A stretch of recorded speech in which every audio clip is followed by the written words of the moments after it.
دکتۆر محەمەد جەلال مەجید پسپۆڕی زانستە سیاسیەکان میوانی کورد کۆنێکشنە. دکتۆر سوپاس بۆ ئامادەبوون و دەستبەجێ دەچمە یەکەم پرسیارم لەگەڵەوەشدا کە ژمارەیەکی زۆر لە ڕێبەرانی کۆماریەکان لە دژی دۆناڵد ترەمپ بوون لە هەڵبژاردنەی سەرۆکایەتیدا، بەڵام هەر هەڵبژاردنیشی بردەوە. بۆ ئەم کاتتان باش کاک بەڵێن بەڕاستی ئەوەی کە ڕوویدا نسبەتەن بەوەی کە سەرکردەی کۆماریەکان دژ بە ترەمپ بوون شتێک بوو کە لە ساڵحی ترەمپ شکایەوە، شتێک نەبوو کە زەرمەند بێلەی.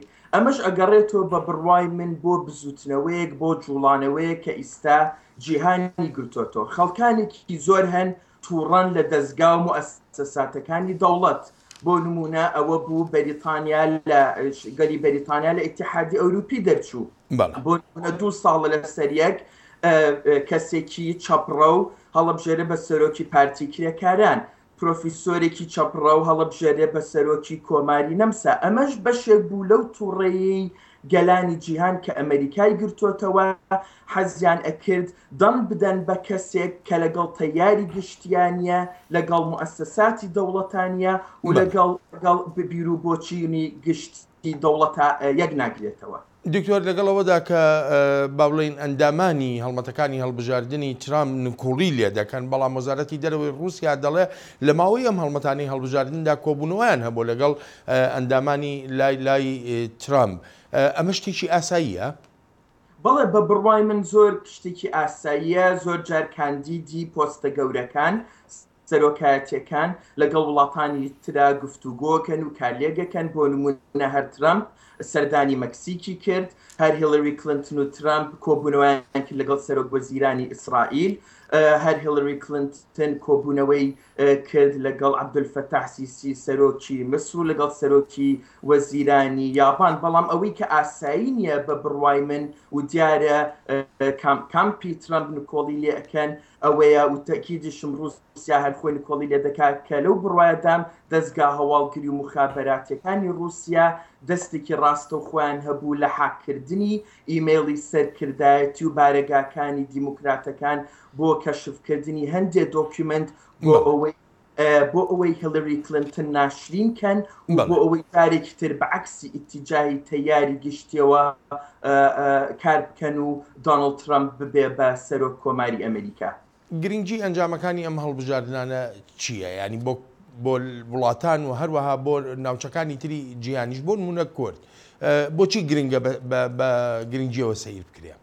هەموو وڵاتانی جیهان دیارە زۆر بە گرنگیەوە سەیری هەڵبژاردنەکانی ئەمریکاکەن لە بەرەوەی ئەمریکا بەهێزترین و بەدەسەڵاتترین و دەوڵەمەندترین هێزە لە جیهانە و تاقە هێزەکە بتوانێت بە شێوەیەکی ڕاستەوخۆ تاقلایەنانە کاریگەری لەسەر کاروباری پەیوەندیە نێو دەوڵەتەکان و جیهان هەبێت.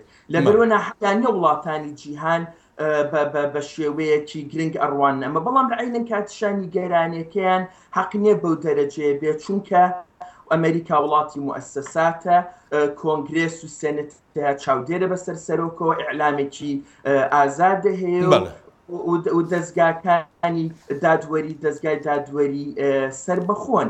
ئەمریکا بەڵێ ئەگەر یارمەتیم بی بۆ خۆت دەزانی ئێستا لە ڕۆژهڵاتی ناوەڕاستە قەیرانێکی ئاسایشی و هەروەها سیاسی زۆر قوڵ هەیە. کەسایەتی ترەمپ کە ئەزمونێکی ئەوتۆی نییە لە سیاسەتدا دەتوانێت ڕۆڵێکی ئەرێنی ببینێ لەو قەیرانانەی ڕۆژهڵاتی ناوەڕاستدا؟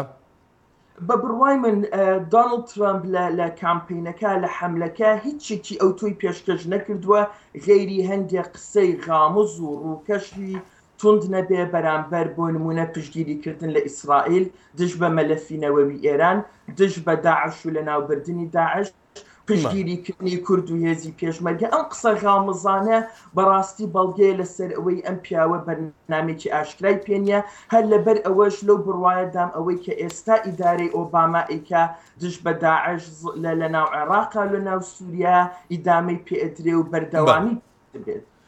دکتۆر دوا پرسیارم سەبارەت بە ڕاوەرگرتنە گشتیەکانە، ینی ڕاوەرگرتنە گشتیەکان لە ئەمریکا هەموو ئاماژەیان بەوە دەکرد کە هیلاری کلینتن سەرکەوتن بەدەست دێنێ، بەڵام ئەنجامەکان وان نەبوو. بەڕای جەنابە ئەمە چ جۆرە کاریگەریەکی هەیە بەسەر ئەو بارە ئەکادیمی کە ئەم ڕاوەرگرتنە گشتیانەی لەسەرن؟ بەڵێ ئەم ڕاوەرگرتنانە بەڕاستی زۆر دەرەنجامەکانی بەهەڵە دەرچوون بە هەمان شێوە برێکزت لە بەریتانیا هەمان دەرەنجام و بۆچوونی غەڵەتیانە مۆمە بەڕاستی بەنسبەت ئەمریکاوە ئەگەڕێتەوە بۆ چەند خاڵێک.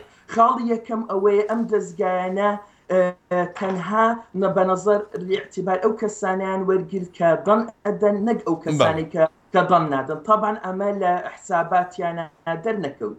لە لایەکی ترەوە خەڵکانێکی زۆر هەبوون بەهۆی ئەو قسە ترەمپ ئەیکرد حەزیان نەکرد کرا بڵێن پشتگیری لە ترەمپەکەین. ئەمە جۆرێک لە شەرمی پێوە دیارانش بەنەزەری ئیعتیبار وەرنەگیرا. بەڵێ دکتۆر ئەگەر بمبەخشی کاتم هیچ نەما زۆر سوپاست دەکەم بۆ بەشداریت. زۆر سوپاس بۆ بەڕێستان.